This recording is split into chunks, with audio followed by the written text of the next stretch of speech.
એવા પ્રકારની કાયદો અને વ્યવસ્થાની પરિસ્થિતિ ગુજરાતની અંદરથી સમગ્ર દેશમાં સૌથી વધુ કોમી તોફાનો અગર કોઈ રાજ્યમાં થતા હતા તો ગુજરાતમાં થતા હતા।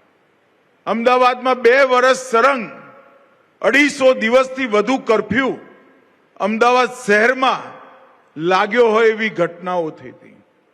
અને એ જ ગુજરાત આજે મને કહેતા ગૌરવ થાય છે કે સમગ્ર દેશમાં કાયદો વ્યવસ્થા અને રાષ્ટ્રીય સુરક્ષામાં નંબર 1 પર પહોંચ્યો। એક સુશાસનથી પ્રેરિત નેતૃત્વ જો શાસનની ધુરા સંભાળે તો કેવા પ્રકારનું પરિવર્તન સંભવ બને એનું શ્રેષ્ઠ ઉદાહરણ ગુજરાત છે। આજે ગુજરાતે ન કેવળ સરહદી સુરક્ષા, આંતરિક સુરક્ષા, આતંકવાદ, નાર્કોટિક્સ, સાયબર અપરાધ એવા અનેક પ્રકારના અપરાધો પર લગામ કસી નરેન્દ્રભાઈએ જે ચીલો ચાતર્યો હતો એ ભૂપેન્દ્રભાઈ અને હર્ષ સંઘવીએ આગળ વધારવાનું કામ કર્યું છે। અને ગુજરાતને સુરક્ષિતમાં સુરક્ષિત રાજ્ય બનાવવાનું કામ ભારતીય જનતા પાર્ટીની સરકારોએ ખૂબ સુંદર રીતે કર્યું છે। હું આજ આ મંચ ઉપરથી દેશના ગૃહમંત્રી તરીકે મુખ્યમંત્રી ભૂપેન્દ્રભાઈ અને ગૃહમંત્રી હર્ષ સંઘવીજીને હૃદયપૂર્વકની ખૂબ ખૂબ બધાઈ અને શુભેચ્છાઓ આપવા માંગુ છું।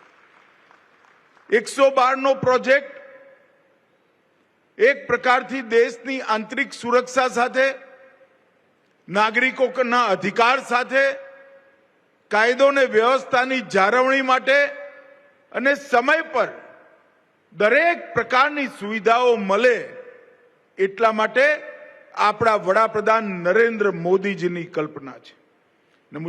મને આનંદ છે કે આજે ગુજરાત ડાયલ 112 જનરક્ષક પ્રોજેક્ટના નકશા પર પોતાનું સ્થાન દર્જ કરાવી રહ્યું છે। અનેક પ્રકારના નંબરો, ટોલ ફ્રી નંબરો, એની માયાજાળમાંથી ગુજરાતની જનતા આજે મુક્ત થશે।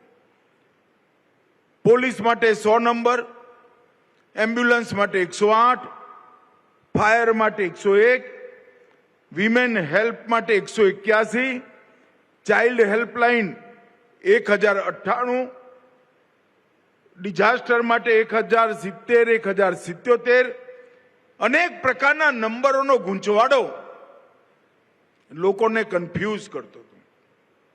આજે કોઈ પણ પ્રકારની સુરક્ષા સાથે જોડાયેલી સેવા જોઈતી હોય, ચાહે ડિઝાસ્ટરની હોય, ચાહે ચાઇલ્ડ હેલ્પલાઇનની હોય, ચાહે વિમેન હેલ્પલાઇનની હોય, ફાયરની હોય, એમ્બ્યુલન્સની હોય કે પોલીસની સેવાઓની જરૂર, એક જ નંબર 112 ડાયલ કરવાથી બહુ ઓછા સમયમાં તમારી જોડે એ સેવાઓ ઉપલબ્ધ થઈ જશે। એક સોફિસ્ટિકેટેડ સોફ્ટવેરથી સંચાલિત અત્યંત આધુનિક કંટ્રોલ રૂમના માધ્યમથી આ બધી જ પ્રકારની સેવાઓનું સંકલન અને જીપીએસથી લેસ આ વાહનો જે આપની સામે ઊભા છે એ વાહનો 108ની એમ્બ્યુલન્સની મોટી હારમાળા અને કોલરને પણ એનું લોકેશન શોધી નજીકમાં નજીકની એમ્બ્યુલન્સ અને પોલીસની ગાડી, ફાયર બ્રિગેડ સુધી સૂચના પહોંચાડવાની વૈજ્ઞાનિક વ્યવસ્થા એક પ્રકારથી ન્યૂ એજ સ્માર્ટ પોલીસિંગ સિસ્ટમની દિશામાં આજે એક મહત્વपूर्ण कदम गुजरात सरकारे उठाव्યું છે। तो आप गुजरात के गांधीनगर से अमित शाह को सुन रहे थे, कैसे गुजरात की सरकार ने बेहतर दिशा में कदम बढ़ाए, उनका जिक्र करते हुए अमित शाह